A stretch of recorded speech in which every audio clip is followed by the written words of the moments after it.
How's it going, everyone, and welcome to part 2 of my top 50 films from 2024. I watched a lot of films in 2024, 50 of them in fact, and these are the cream of the crop, the top 25 films of the year, and I'm excited to get into it. I'm excited for you guys to listen to it, but before we go ahead and do that, a couple housekeeping things. If you haven't subscribed to the show yet, over on Spotify, Apple Podcasts, YouTube, wherever you listen to the show, make sure you're subscribing, leaving me a rating and a review, a thumbs up, a comment. Share the good word of Buddy's House of Horror with all your friends and family. If they will be fans of the show, make sure you're pointing them in this show's direction.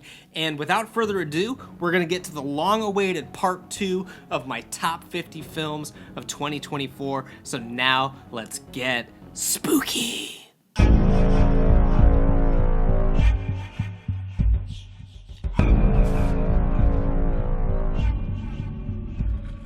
How's it going, everyone? Welcome back to another episode of Buddy's House of Horror podcast, and welcome to part 2 of my top 50 favorite films that I saw in 2024. 50 new releases that I saw ranked from the worst all the way up into the very first. I'm very happy to be here, you guys. It is a few days after Valentine's Day, so happy late Valentine's Day to all my boys and ghouls out there, everyone out there in the spooky realm. I hope that you had an amazing Valentine's Day weekend. I had an amazing Valentine's Day weekend.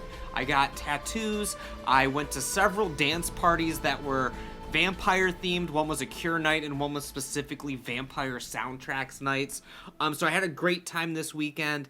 And I'm ready to get rolling with the rest of the films from 2024 that I enjoyed. We're getting to the top of the list, everybody. We are into the top 25. In part 1, if you missed part 1, definitely make sure you go and check it out. But we covered 50 through 25, or 26, whatever it is. We covered the bottom half of the list, and now we are moving into the top of the list. The cream of the crop, the 25 best films that I saw in the year 2024. Of course, these are all new releases. Most of them I saw in theaters. Some of them were straight to streaming. But these are all new release films, the top 50 new releases of 2024. And without further ado, we're just going to get right to it after I open this nice, crisp can of DC. Nice and crisp, ladies and gentlemen.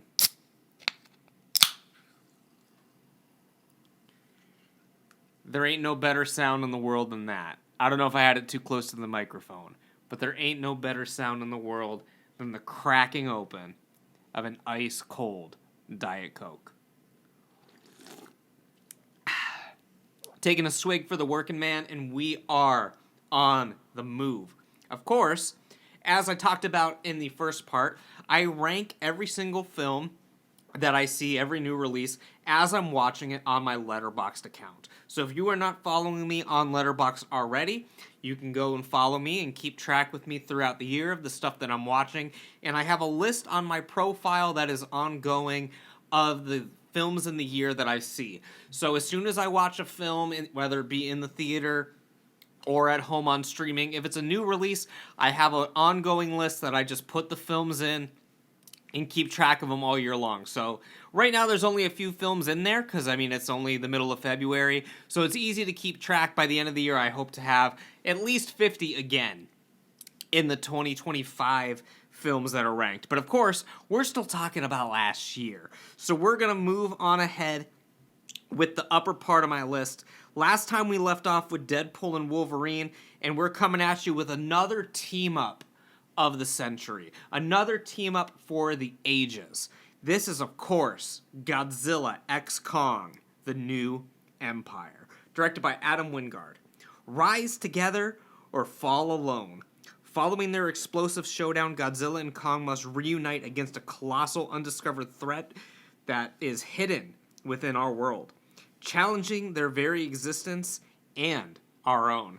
I thought Godzilla vs. Kong was a good time. I thought it was fun. I thought it was a good, fun, one-time watch. Some of the problems that I have with Godzilla vs. Kong, I may have talked about on other shows. I'm not sure if I've talked all the way about my feelings about Godzilla vs. Kong, but I definitely talk about him with my friends quite often. So some of this I may be repeating from previous episodes of the show, but I'm not exactly sure if I've talked about these in the show before. But basically, one of my main problems with this film is I believe that we are at the point where we can have a Godzilla vs. Kong film with no human characters whatsoever. I believe we're at that point where Godzilla and Kong could be the leads, and they should be the leads.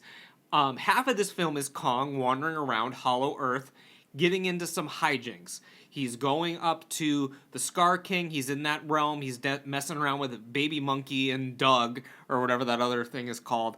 But, like, Kong is so expressive as it is, and you don't need the human element anymore in these films. I think the next film should just be called Godzilla and Kong Hollow Earth. You just have the whole thing there. You do not need the stupid human subplots in the series anymore. So that is one of my biggest gripes. I recently saw the film Flow, which was a film that came out in 2024. I didn't see it in 2024, so it is not part of the list. But Flow was great. There was no spoken dialogue whatsoever, but those characters in that film were very expressive. They're all animals. So, like, there's no reason why you couldn't do that in a Godzilla and Kong film. The other thing I didn't like is the villain was pretty much a jabroni. I knew going in with the marketing, just the way he was designed, the way I felt about the Scar King, and just his overgeneral demeanor, he was not a threat to Godzilla and Kong. Godzilla and Kong gave this dude the business. They gave him a beating like no other. And it's what I expected. There was no real suspense. At least with the last one, they were fighting Mechagodzilla, who was at least more of a threat. And at that time, we didn't even really know for sure if there was going to be an overarching villain in it. We knew Godzilla was going to fight, Kong was going to fight. It was going to be a pretty evenly matched, and then the extra villain was a bonus, and it took the two of them to take him out.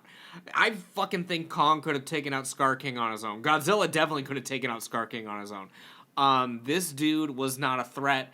Of course, he had his little sidekicks that were helping him within the fight, but still no match for Godzilla and Kong. It was a total beatdown, very uneven matchup there. Next film I saw was Abigail. This film did come out in theaters, but I didn't catch it until it hit HBO Max, I want to say. I think that's where it came out on streaming. Children can be such monsters. A group of criminals kidnap a teenage ballet dancer, the daughter of a notorious gang leader, in order to obtain a ransom of $50 million.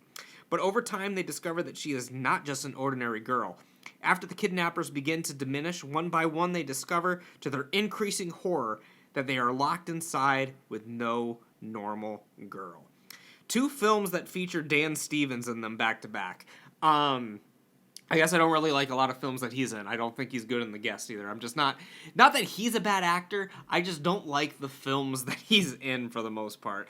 Abigail I thought was a pretty fun ride. It was a very solid vampire flick. I thought it was very entertaining. It was a horror comedy. It had some good jokes in there. It had some pretty solid twists in there. It was a good, solid one-time watch. So there's not a whole lot to really say too much in depth about it. I know a lot of people complained that the trailers kind of gave away the twist that she was a vampire, and not just some weird little girl with a little bit of mystery behind it. They gave away one of the bigger plot twists. I don't think that really impacts the film at all. I don't think anyone was going into this film wanting to see a twist or like wanting some big reveal. They just wanted to go in and have fun. So I don't think the fact that I knew she was a vampire going in really impacted my opinion on the film at all. I gave it 3 stars. I did enjoy it, but there's not a lot to really say about it. Next couple films are not horror films, so I will breeze right past them very quickly after I read the description. Coming up next, I had Honora. Love is a Hustle. Honora, a young sex worker from Brooklyn, gets her chance at a Cinderella story when she meets and impulsively marries the son of an oligarch. Once the news reaches Russia, her fairy tale is threatened as the parents set out for New York to get their marriage annulled. I thought this film was really fun. I was not completely in my right state of mind to be watching this. I was under some substances, we will say that. So at one point I was watching this film and the screen literally parted in two like the Red Sea. So I was a little bit out of my mind watching this. So this could have potentially ranked higher. But right now that is where it sits, right next to the film Dee Dee, which is another film that's not a horror film, but I did enjoy it quite a bit. For anyone who's ever been a teenager. In 2008, during the last month of summer before high school begins, an impressionable 13-year-old Taiwanese American boy learns what his family can't teach him: how to skate, how to flirt, and how to love your mom. I thought this was a very relatable film. I grew up in a similar time period to this, so I really enjoyed the way that the high school looked. I loved the music they were looking to, the skateboarding. It was all so very nostalgic. I have the film rated 4 stars, but as you can see that it's pretty low on the list, even though I have it 4 stars. That's just because it didn't have a ton of rewatch value for me, where the rest of the films leading up to this, like after this, I can see myself rewatching at least a few times. Dee Dee to me, it was kind of just like a one and done kind of thing. So although I have it rated higher than pretty much everything except for some of the ones in my top 5, it just doesn't have that replay value for me. So that's why I have it ranked a little bit lower, right under Lisa Frankenstein. If you can't meet your perfect boyfriend, make him. In 1989, a misunderstood teenager has a high school crush who just happens to be a handsome corpse. After a set of playful, horrific circumstances bring him back to life, the two embark on a murderous journey to find love, happiness, and a few missing body parts along the way. I had a lot of fun with this film. Lisa Frankenstein, of course, it was directed by Zelda Williams, who is the daughter of Robin Williams, starring Cole Sprouse, who I loved back in the day. Obviously, I was a big Sweet Life of Zack and Cody fan, so I'm glad to see him back on the big screen. And we need to normalize films where the main male lead does not speak. Just let the girls have all the talking. Let that lover boy just shut the fuck up every once in a while. So Lisa Frankenstein, I thought it was a good solid time. Lots of good music, lots of great fits. Of course, this was in the 80s, so there's tons of, like Joy Division references and stuff like that. I can't remember the specific bands that were referenced, because I saw this like over a year ago at this point, I think. But like, I just remember the whole film was just like a vibe. It looked great. It was fun. It was funny. Of course, there's a loser simp teenager who thinks he's just because he's a nice guy, he's going to be able to get the girl, stuff like that. So, like, just very nostalgic film. It's a nice coming-of-age film. It was a lot of fun. Yeah, Lisa Frankenstein, I definitely recommend. The next film is not a horror film, but it does feature some witches. It does feature some mythical creatures and stuff like that, but it is not a horror film. The next film I have on my list is actually Wicked. Everyone deserves the chance to fly. When ostracized and misunderstood green-skinned Elphaba is forced to share a room with the popular aristocrat Glinda, the two's unlikely friendship is tested as they begin to fulfill their retrospective destinies as Glinda the Good and the Wicked Witch of the West. I am a musical theater high school kid. I was really into musical theater in high school. I acted in several musicals, plays, and stuff during my time in high school. I was actually in The Wiz. I was the Tin Man in The Wiz. But Wicked wasn't something we were really into at the time. Of course, it was well known. It was popular. I knew a couple of the songs, but it wasn't as big of a deal as it was today. Like me and my friends, we weren't really like super into Wicked. Wicked wasn't as popular as it is now. So I didn't really know too much about the specific storyline elements of this film going into it. I knew that it was about a 3-hour stage production, and the film itself was about 3 hours, but it was only half of the musical. So the entire time that I'm watching this film, I'm trying to think of what they added to pad time, because I didn't know the story. So the whole time I'm like playing like this guessing game with myself was like, how did they come up with stuff to fill up not only this film but a whole nother film after this?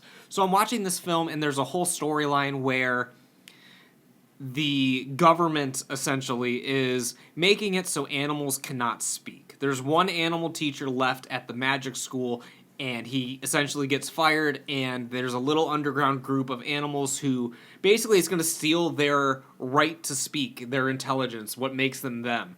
And I thought for sure that this was something that they would have had to make up for the film. I thought for sure that this was added to the film to pad time.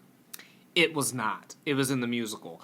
There's also this whole other storyline featuring Elphaba's sister. So Elphaba has a sister in this film, and her entire story arc, I thought they added this extra character just to fill time.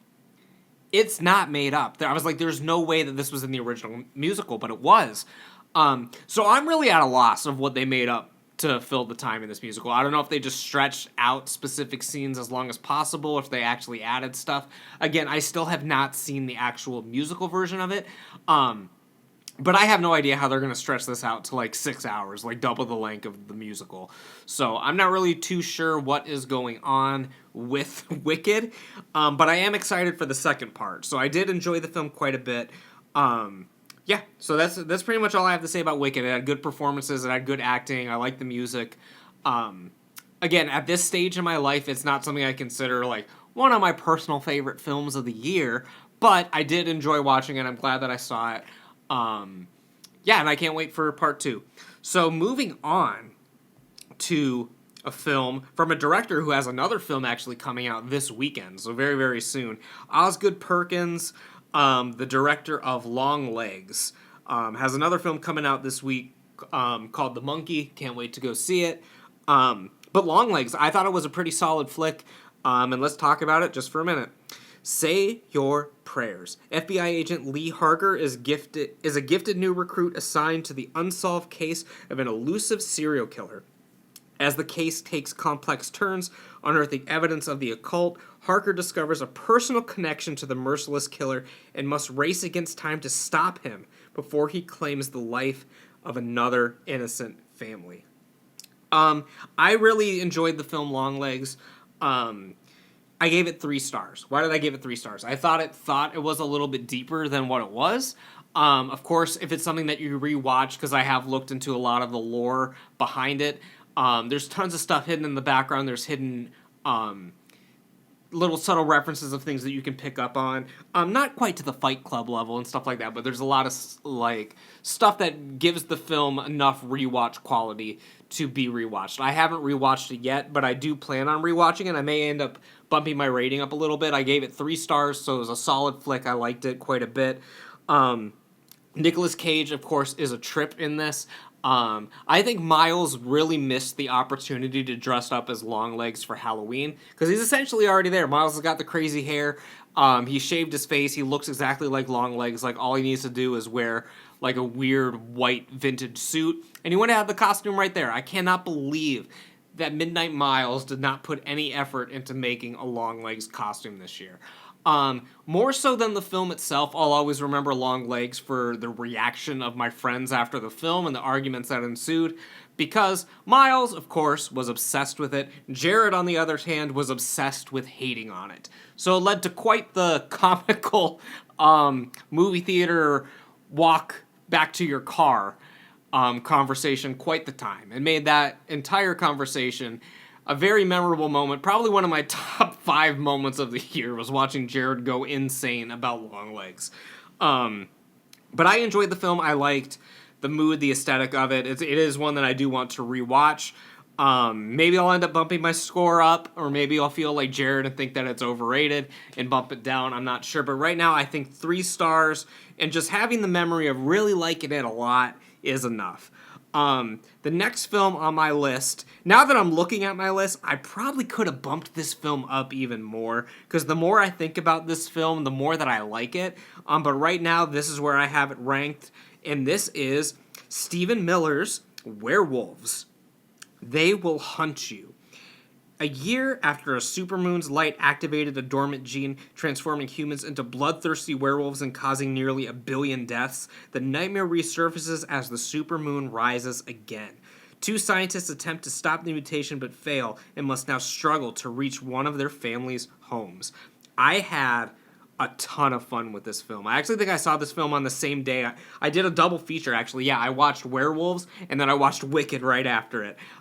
So I had a ton of fun with this film. Again, another one I only gave 3 stars. One that I probably could bump up a little bit. I loved the humor. I loved the action sequences in it. It's kind of like an action movie as well. It's kind of like not vampires. It's kind of like werewolves have taken over this town. There's tons of werewolf action in this. The werewolves look amazing. It's really, really fun. It gives you a good human character to hate who then becomes a werewolf. So then it becomes a werewolf that you hate. So it's not like they're just fighting a lot of random werewolves, which they are. The main villain of this is someone you cannot wait to see what is going to come of him. Is he going to take this family out? Are the family going to find a way to get back at him? You don't know going in. Of course, it is going to end in some sort of insane battle. I liked the film a lot. I really enjoyed the film Werewolves. Again, having it this low on the list seems a little weird. I may need to rewatch it. But it's not like it's anything groundbreaking. That's the thing. I don't want to oversell it. It's not a 5-star film. It is not a 5-star film. It is a good, fun watch. If you're watching it with friends, it's probably a great time. I saw this by myself. But I really loved the film. I thought it was really cool. It reminded me... It was a little bit Resident Evil-y. There's a lot of stuff that takes place in like an underground like operation where they're trying to get the werewolf gene under control. There's the whole great opening sequence where people are voluntarily exposing themselves to moonlight once they're given the serum to see if the serum works. There's a lot of really great, cool, like sci-fi horror action in this. Like I thought this film was a really, really fun time. Very underrated. I think it's going to remain an underrated film. But yeah, I really enjoyed Werewolves. I thought it was a really great time, and it was a hell of a lot better than the fucking Lee Winnell Wolfman that came out this year. But we'll talk about that when we get to my list of 2025, because I guarantee you it will be very close to the bottom of that list. Coming up next are a few films in a row that are kind of similar. So we're going to be talking about The First Omen and Immaculate. In these films, I could kind of flip-flop them any day. Today, I have Immaculate ranked slightly lower than The First Omen, but that could flip-flop at any time. Like, these films, I think, are pretty much equal, not only in terms of quality, but also the fact that the stories in a lot of aspects are so similar. So we'll start with Immaculate. Immaculate, of course, starring Sydney Sweeney, what am I trying to say? An up-and-coming star. She's going to be, she's already a big name, but I think that this is going to be a name that's going to last in our pop culture for a while. Not every intervention is divine. An American nun embarks on a journey when she joins a remote convent in the Italian countryside. However, her warm welcome quickly turns into a living nightmare when she discovers her new home harbors a sinister secret and unspeakable horrors. I remember the tension in this film is absolutely insane. There is so much suspense going on within this film. I like the characters in it. I love Sydney Sweeney in this. I thought the villains were great. The story is a little bit predictable at times. Like, there was not at one point in this film that I was guessing what was going to happen. Like, I kind of had it mapped out immediately. As soon as you see who the villain is in this film, if you didn't have it clocked from his original introduction, then everything in the film would have made complete sense. Like, you know what I mean? Like, as soon as I saw this character appear, I was like, oh yeah, that's definitely going to be revealed. He is the villain. And of course, that is what happens. So it doesn't leave much in terms of twists or like how you think the story is going to go. It plays out exactly as you would want it to play out in your head, and it's good.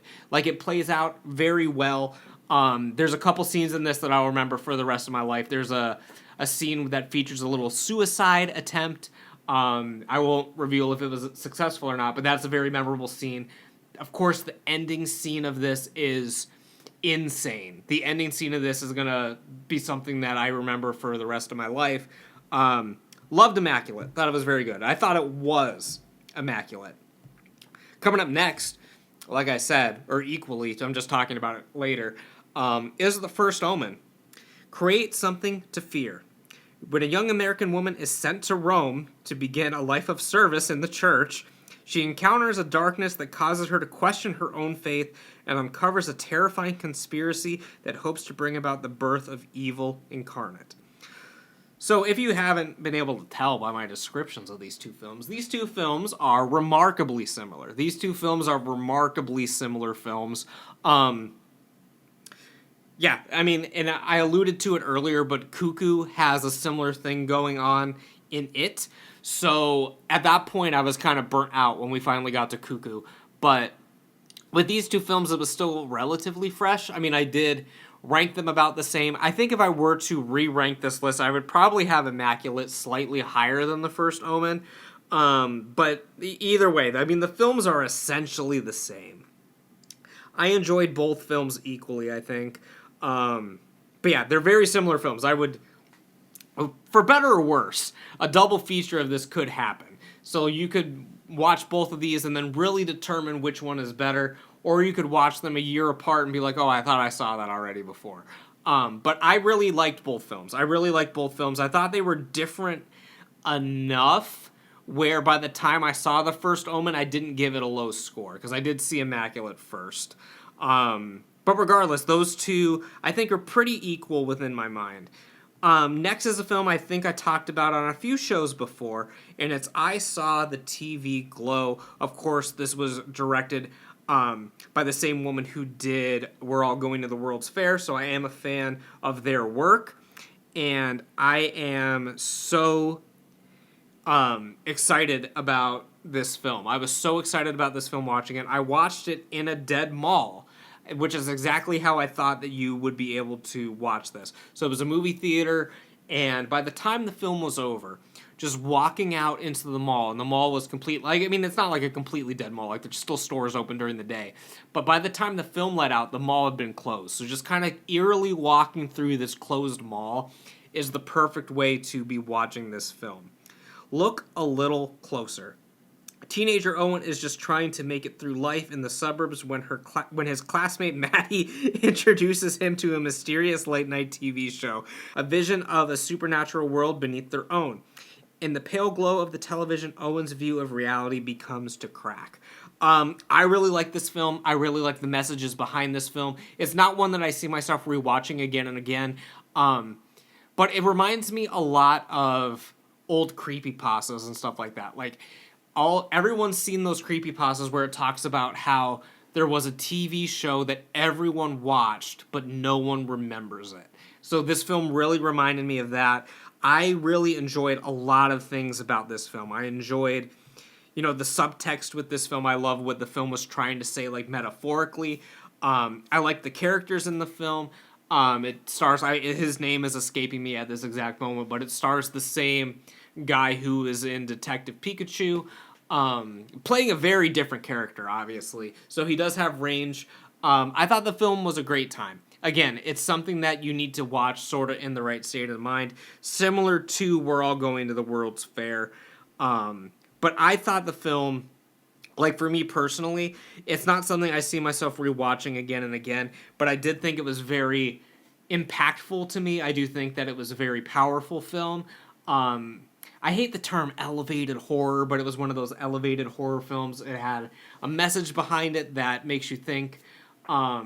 I thought it was really great, and I thought the vibes were immaculate. I thought the color palette was immaculate, great direction, good writing, everything across the board was good.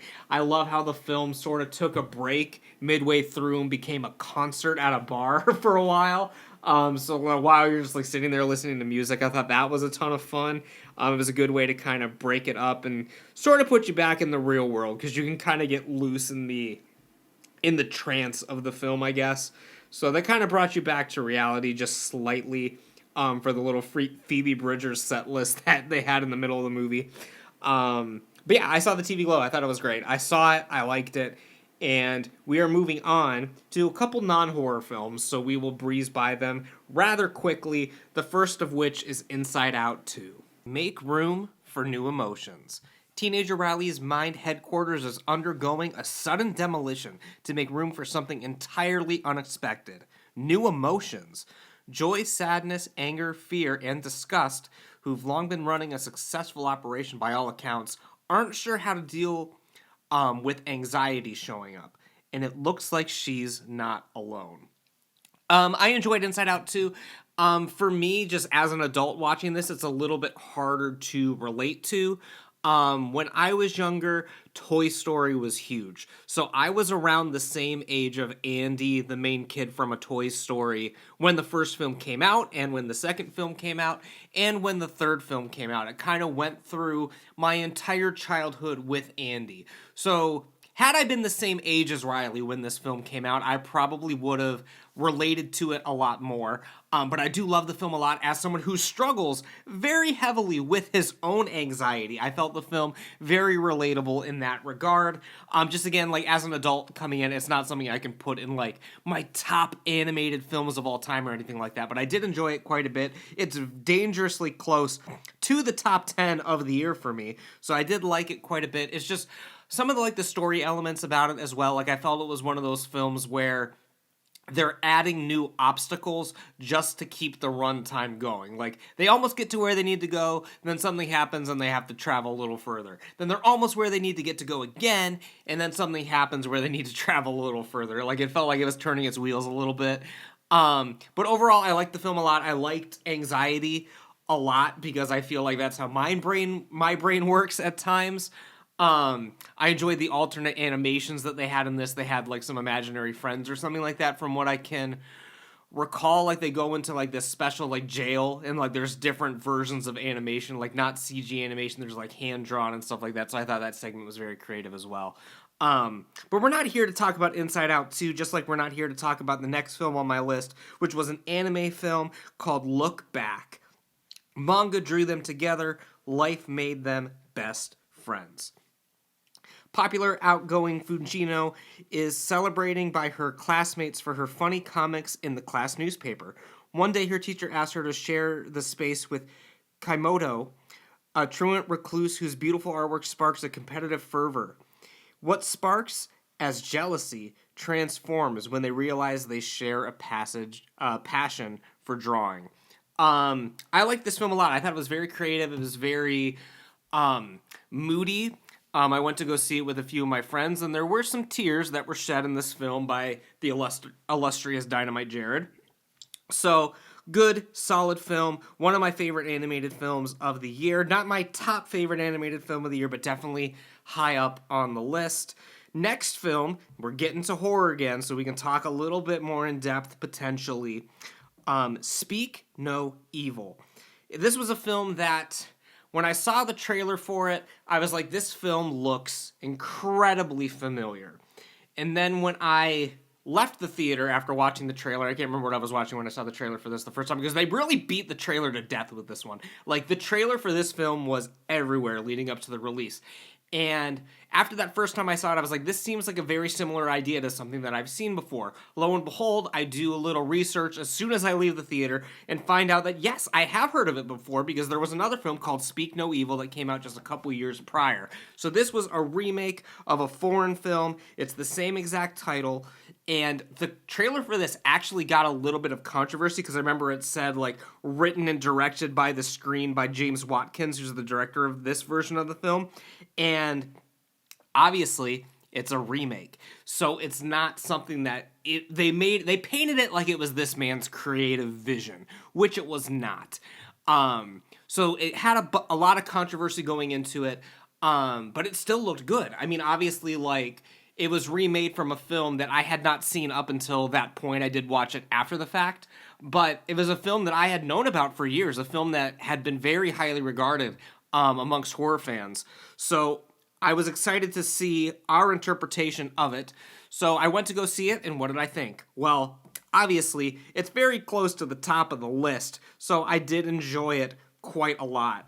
When an American family is invited to spend the weekend at an idyllic countryside estate of a charming British family they befriended on vacation, what begins as a dream holiday soon warps into a snarled psychological nightmare. I actually enjoyed the English version of the story better, I think. I think the English version's ending, like the last half hour or so, blows the original out of the water. I really like the ending of this film as opposed to the original. The original film, without giving anything away, um, the ending I would say is much more somber and dark and disturbing in nature. This one is a little bit more action heavy. But just in terms of like entertainment value, I did find myself enjoying the English version a little bit more. James McAvoy, I love him in everything that he's in. I don't like a lot of the movies that he's in, but I always think he is great in pretty much everything is. I think when it's all said and done, like 10, 20 years from now, he's going to be seen as one of the greats of sort of our generation. And he really just plays like insane characters like very, very well. Like he does normal characters well, but when he's able to do sort of like, I mean, he was in the film Split. When he's able to kind of do these characters that have a split personality or have a dark edge, you're scared of this guy. Like this guy is a threat. Like this guy is someone you do not want to meet or befriend or end up at his countryside villa. It's a scary dude. It's a scary film. I thought it was great. I definitely recommend Speak No Evil. I gave it 3.5 stars, which is a little bit hard for me to get to. I'm a solid 3-star kind of guy, so 3.5 means I definitely recommend it. And I recommend the original version as well too. Like I don't want you guys to sleep on the original. I think the original version is great too. I would give the slight edge to the English version. Like if it lets you have like half stars or whatever, or quarters of a star, I would give the original 3.5 stars, and this one 3.75 stars. I guess it's just a slight edge for me. Coming up next, I believe we are in the top 10. I believe, oh no, it's just on the cusp of the top 10. Just on the cusp of the top 10. We're talking about a film that I may have ranked incredibly generously on this list. I may have this ranked a little bit more generously than maybe I should, but it's my list. This is a subjective list. These are my thoughts, my opinions, and I'm taking the whole experience. Well, no, I'm not taking the whole experience into account. If I were to take the whole experience into the account, this would by far be number one. This would eclipse any list that would ever have if I was putting my entire personal surroundings around this film. But I am a film lover first and a music lover second. Because I am a film guy. I mean, I'm a music guy too, but it's always been film that's dragging me in. But I'm ranking very generously on this list Ghost right here, right now. Of course, the concert film from the band Ghost. Haunting cinemas worldwide. Whether you're a devoted disciple looking to relive treasured memories of the Ghost live spectacle or among the curious uninitiated, right here, right now will put you right there, putting your phones down and living in the moment. As a shadow of uncertainty looms, completely spellbound and in the thrall of a bombastic yet intimate cinematic portrait of Ghost. This film is very close to my heart because not only is Ghost one of my favorite bands, but I was in attendance of the filming of this film. So this was shot in LA over 2 nights. I want to do a full podcast kind of going through like the whole background of what led me to that point. But I went to both nights in LA when they filmed the film. We didn't know it was going to be a film at the time. We had rumblings that they were filming it for something, and it ended up being a feature film. It was not just a concert film. I relate it very heavily to something like Late Night with the Devil, where you're seeing the show take place, and then our lead character, Papa Emeritus IV, the lead singer of the band, will go backstage and there'll be some behind the scenes stuff, and there is a story to it. It's not just a concert film. There is a story that takes you through the beginning, the middle, and the end to see what is going on with the singer of this band. Just to go into a little bit of the plot of the actual story, it's his last show. It's supposed to be his last show, and he's coming to terms with the fact that it's his last show. What that means for him is very uncertain. Does he die at the end? In prior iterations of the singer of Ghost, the singer normally is dead. So he's worried that he's going to die. He doesn't know what's going to happen. He knows that there's a prophecy. He knows that his time as the singer of this band is coming to a close. So he's juggling all that in his head while also still trying to put on a kick-ass concert. So there are a lot of elements to this. It's not incredibly well written. It's not incredibly well acted or anything like that. But I just love the music so much. I love the vibe of it so much. I love the experience of actually being there so much. So really, like, by all accounts, this could be number one, and this could eclipse just the list in general. But I am a film fan, so if I'm going to rank it among other films, I'm going to try to put it at a normal-ish spot. So I think this is a good spot for it to live. Is it as good of a film as a lot of the films I've talked about prior to this? Like, absolutely not. But I would like to go and do like a full depth of the Ghost Impera cycle, my entire experience of it, and of course, like, we have a new Papa coming out, so maybe this is the time to sort of delve into the Impera era and talk about Ghost a little bit more on this show. But now we're into the real top 10, I believe. We're into the top 10, and we're talking about Sonic 3. So we'll go through this one very briefly. New adventure, new rival. Sonic, Knuckles, and Tails reunite against a powerful new adversary, Shadow, a mysterious villain with powers unlike anything they have faced before. With their abilities outmatched in every way, Team Sonic must seek out an unlikely alliance in hopes of stopping Shadow and protecting the planet. Sonic Adventure 2 is my favorite video game of all time, aside from Majora's Mask. So this is essentially a remake of a lot of the key plot points from the Sonic Adventure 2 game. It's not a direct remake. There's obviously a lot of things that are different about the game. The game, like, unless you're going to do it a very long film or even like a mini series, there's no way that you can include everything from the game within this film. But from what they did include and what they decided to include, I think they did a fairly decent-ish job. Of course, there are a lot of things in here that I wish they would have incorporated. The main song, for example, so I'll talk about the main song. They should have had like a full-blown action sequence at the end where they're jamming to this song and it's a big spectacle. They do play the song, but it's a very brief sort of encounter. They kind of do it when they're powering up for the first time and it's them preparing for the final battle. I would have loved a full-on battle sequence with this song blasting like they do in the game. Of course, they change the final boss of the game, essentially. The essential boss of the game is literally, it's called the Bio Lizard. Who is referenced in the film very briefly, but there's just some things that they couldn't translate from the game into this, based upon the current canon of the Sonic universe that they had built up until this point. But for what they did, I thought it was very enjoyable. I wish they would have cranked things up to 11, like I said. Like, there's a lot of missed opportunities in here that I think if they weren't making it specifically for small children, and they took into account other than just references, if they took into the account the audience who was going to see this film, which is people my age, the entire theater was people my age, it could have been a lot better. Like, if they would have done, the first two were for kids, the kids are a little bit older now, they did this one as even a PG-13, and just really cranked things up in terms of intensity here. I think it would have been a lot better than what it was, but it's still in my top 10. I still love Sonic. I'm still a sucker for Sonic. We're moving on to the top 9. Coming up next is another illustrious fan-favorite franchise film by Fede Alvarez, Alien Romulus. In space, no one can hear you.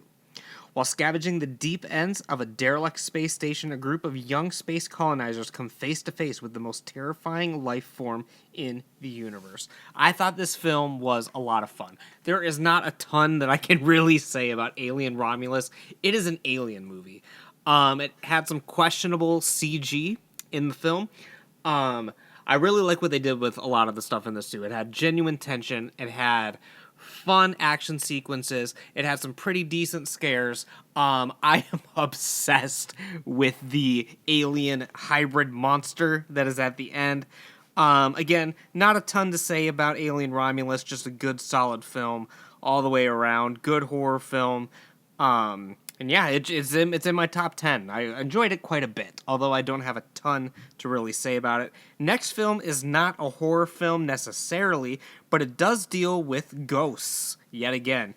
So we're going to breeze by this one real quick as well. This is Ghost Cat Anzu. It was an anime film. I mean, there's not a whole lot to go into about the horror aspects of it. One thing that I really did like about the film and the art direction in this film, the art style of this film is not your typical anime art style. It had a variation on it, which I thought was very unique for what it was. And a lot of the film takes place in a sort of afterlife, a sort of demon realm ish. It was a very unique film. I mean, it's not a horror film. I'm not going to dive too in depth about it, but I really enjoyed it very well. Tween Karen finds herself abandoned by her father in rural Japan. Living in a temple with her grandfather, she meets Anzu, a giant ghost cat, a notorious layabout tasked with looking after her. Distrustful of her new guardian, Karen sabotages Anzu's odd jobs for the townfolk and befriends the eccentric local forest spirits. In an effort to win Karen over, Anzu accidentally makes a deal with the devil and all hell breaks loose. And literally, it all breaks loose. It's basically Peter Griffin as a cat. I thought this film was a lot of fun. Want to check it out again? I mean, I'm sure it's streaming now, so it's something I will definitely be checking out in the future. But yeah, that is Ghost Cat Anzu. Now we're coming up with yet another franchise film, a franchise that has been started and finished in the last few years or so. So this is a trilogy. Some of you probably already know what I'm talking about, but this film was actually highly reputed among the fan base. I mean, this film, like, a lot of people hated it, a lot of people loved it. I thought it was very good. I thought it was a very good time by Ty West, the final film of the X trilogy, Maxine with 3 X's, the third film in this trilogy. Of course, the first one was X, then Pearl, and then finally Maxine. Hollywood is a killer. In 1980s Hollywood, adult film star and aspiring actress Maxine Minks finally gets her big break. But as a mysterious killer stalks the starlets of Hollywood, a trail of blood threatens to reveal her sinister past. There's not much I can really say about this film without talking about the entire X franchise as a whole. I think this franchise is very good. Do I think it's something that's going to stand the test of time and be the next Nightmare on Elm Street or whatever? No, not necessarily, but I think it's a good, solid trilogy of films. It's a good, solid trilogy of films. I like all 3 films. I like all 3 films about the same amount. I think if you were to look at it, I think X probably still is the best out of the trilogy. But I loved Pearl as well, even though Pearl was a fairly rushed film, admittedly. I mean, everyone knows that during the production of X, they had to shut down due to the COVID pandemic. And during that time, that's when they conceived this as a trilogy. And that's when they essentially wrote Pearl, was during the time when they were off, when they weren't able to shoot. So it came together really quick. I mean, I think Pearl and X came out like a year apart. Maxine, I think it's been a couple years. But either way, this film, I thought it was great. It had fun gore. It had a good, I don't want to say like mystery, but it had a good, kind of storyline that was going on throughout it. I thought it was very suspenseful. I thought it was fun. I thought it was funny. The ending sequence, of course, is phenomenal, I think, when they're on the Hollywood sign and stuff like that. There's a lot to like in this film. I'm not sure why a lot of people didn't really like it, but it's good for what it was. I think that it's a good film. Just kind of shut your brain off, enjoy it, like it for what it is. I gave it 4 stars. So again, it's not anything I think is a super incredible masterpiece, but I think it is a good, solid, fun watch. That's Maxine. I enjoyed it. Next film I watched is not a horror film, so we'll blow through it very quickly as well. It is a comedy film called Coup. A mysterious grifter appears on an isolated seaside estate claiming to be a wealthy family's new chef. When a plague descends on the island, the mischievous cook rouses his fellow staff to rebel and take over the mansion. I thought this film was just a delight. I thought it was very funny. I thought it was very heartfelt. I thought it had, it had some, I don't know what I'm trying to say, not like subliminal messaging, because it's kind of like in your face that like rich people fucking blow a lot of the time. So like, I thought the film was very good. It was very enjoyable. Would definitely watch it again in the future. Not the hugest fan of the ending. Admittedly, it probably would have been higher up on the list had I enjoyed the ending and enjoyed it from beginning to end. But I loved it. I thought it was funny. I thought it was endearing. It was a great film. I liked it a lot. Coming up next is Strange Darling, a film that I liked a lot more than a lot of my friends for some reason. I don't know. I really liked this film. A lot of my friends only gave it like 3 stars. I got a couple 2.5s. But I really enjoyed Strange Darling. It was a film that kept me guessing throughout. It was a film that started off so dark and gritty and scary, and then it kind of takes you in so many different turns throughout the course of the film. You don't know who to believe. You don't know what to expect. It's a very, very good film. I loved Strange Darling. Love hurts. Nothing is what it seems when a one-night stand spirals into a serial killer's vicious murder spree. This film, it was one that I kind of wanted to do a review of back when it first came out, but then I didn't get around to it.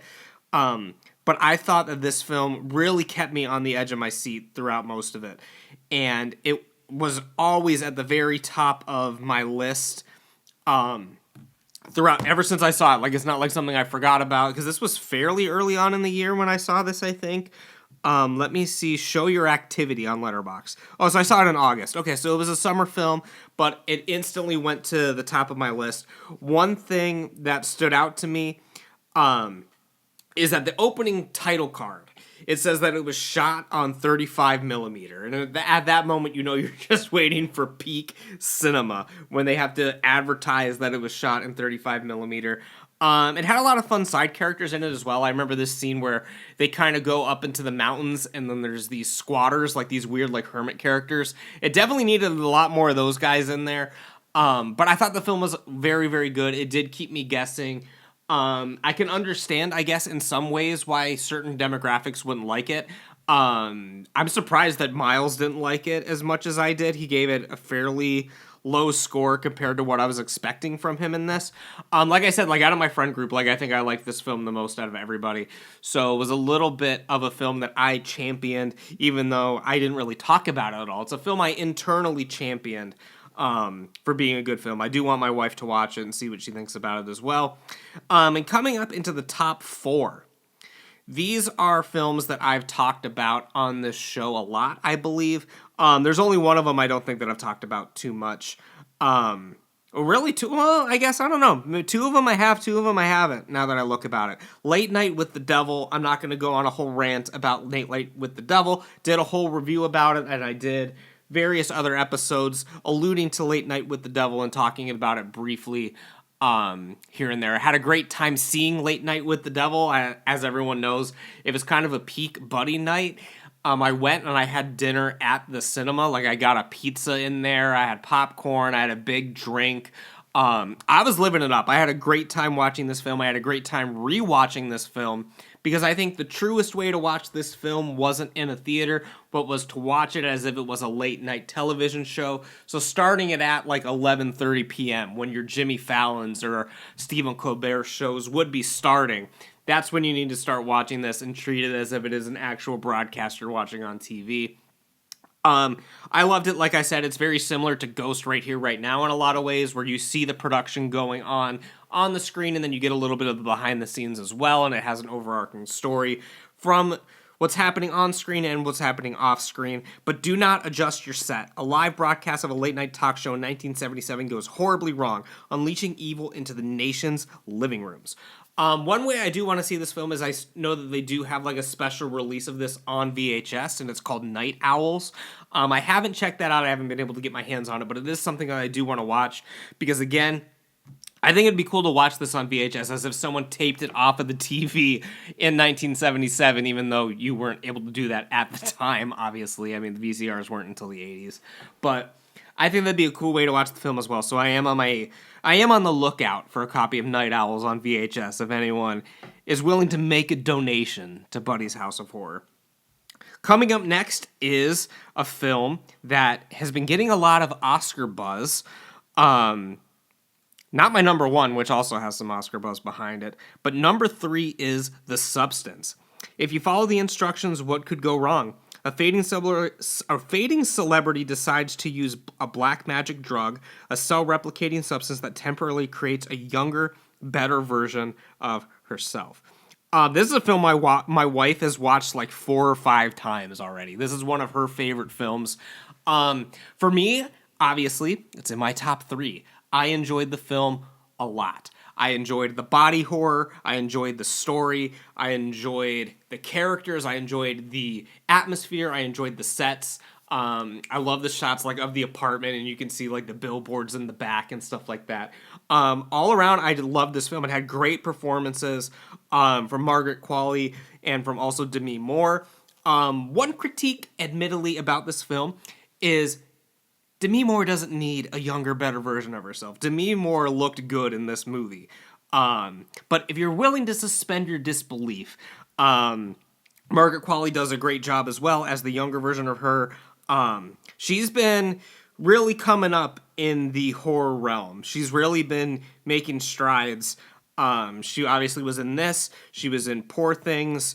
After having a little bit of a rocky start, because she was in the Death Note movie that I absolutely despise. But I love The Substance. I love that it's essentially a remake of a film that Jared and I reviewed on the show a long time ago called The Rejuvenator, where it's very, very similar to this film. I mean, obviously, there are a few differences here and there.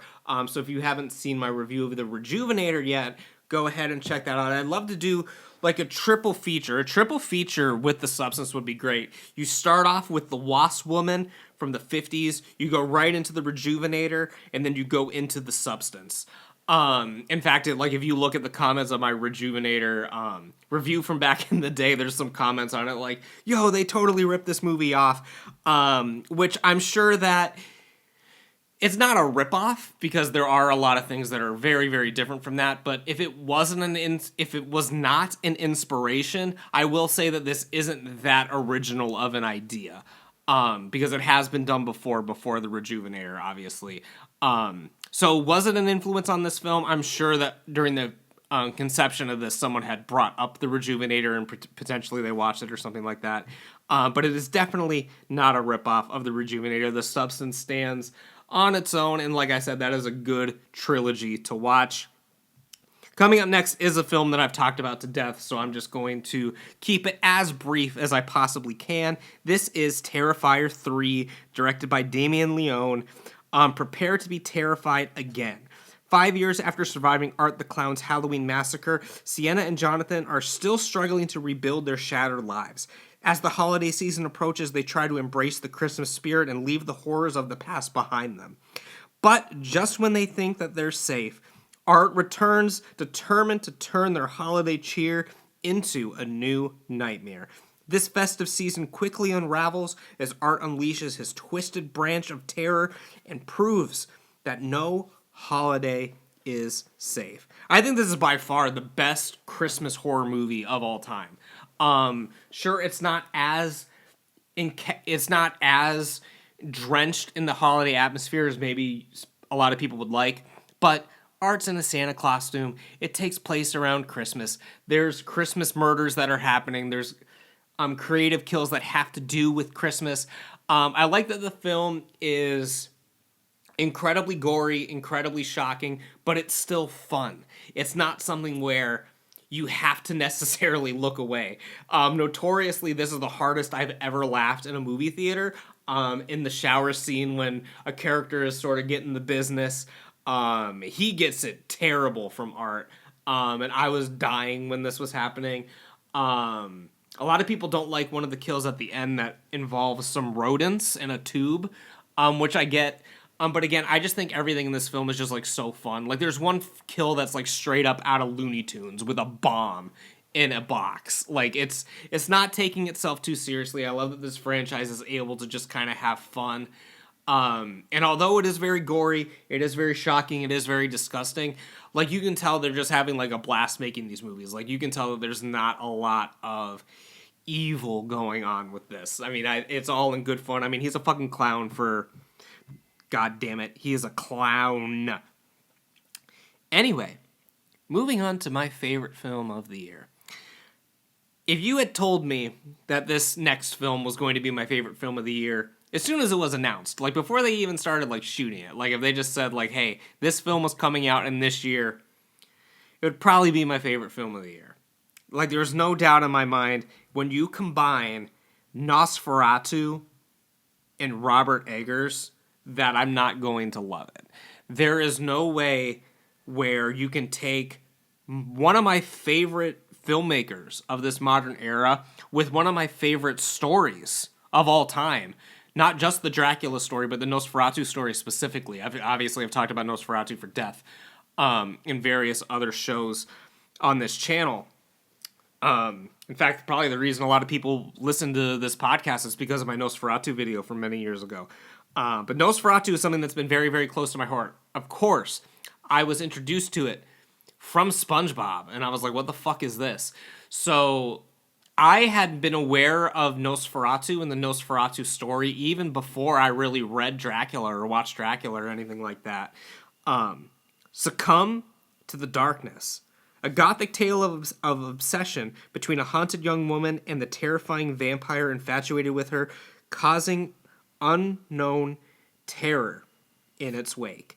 This is a film that I'm surprised I didn't do like a full in-depth podcast about it back when it first came out. I'm genuinely surprised that I didn't really deep dive into this film on the show, because I've talked about this film at great length with my friends, with my family. I saw it in theaters 2 times. I won't go on a whole rant about my experience watching Nosferatu. Maybe I will do a full review of Nosferatu once I finally watch the extended edition on Blu-ray, which at the time of this, recording this, I don't have yet.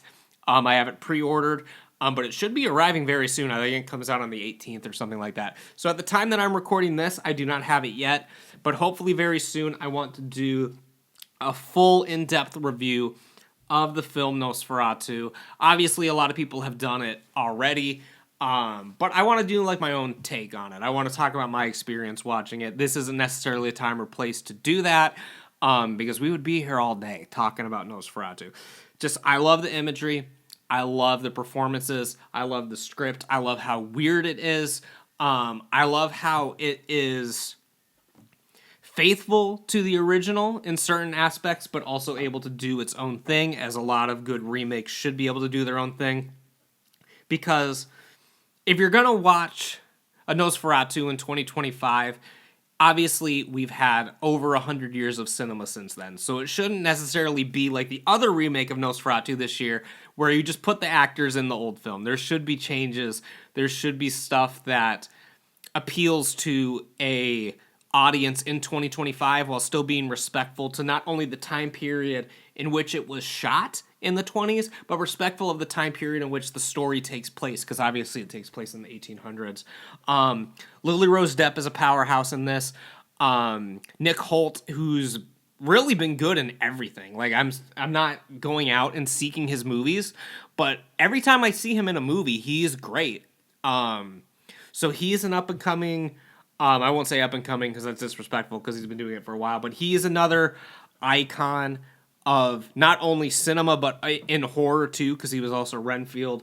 Lily Rose Depp is officially on the map as a powerhouse actor. Of course, we know what our boy Skarsgård can do, and we'll talk about him if I end up doing an in-depth review. Willem Dafoe, phenomenal as well. Just the whole cast, the direction is incredible. Again, I'm not really going into in-depths of the story, because you guys should know the story of Nosferatu. The ending is incredible. It's probably one of the hardest scenes I've ever seen. One of the most brutal, cool sequences that I've ever seen in cinemas. Again, I saw it twice in the theater. Both the theater experiences, surprisingly, were not the greatest experience. So I'm hoping when I do watch it at home by myself, I'm able to actually enjoy it even better than when I watched it in the theater, surprisingly. My wife is actually going out of town on a camping trip during her spring break, so that might be the time when I watch it on my own, the extended edition. So I will keep you guys updated on what I'm going to do with Nosferatu. Obviously, my favorite film of 2024.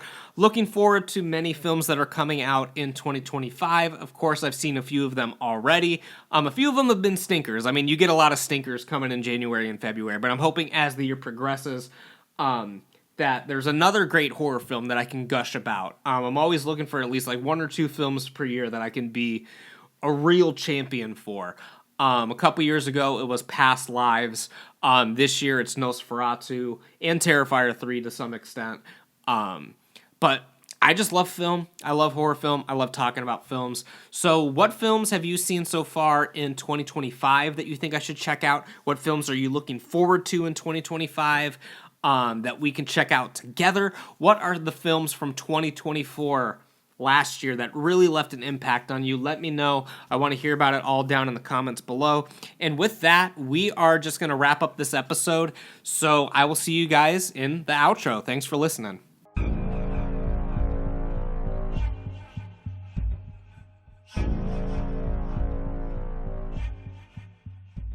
But that's about it for this time, you guys. I hope you enjoyed the second part of my top 50 films of 2024. Again, let me know what your favorites of the year are, and if you haven't already, you got to make sure you're subscribing to my show on Spotify, Apple Podcasts, Google Podcasts, wherever you get your podcasts. Make sure that you are subscribing, leaving me a rating, a review, all of that great stuff, and we will see you guys in another episode coming very soon. So take care and stay spooky.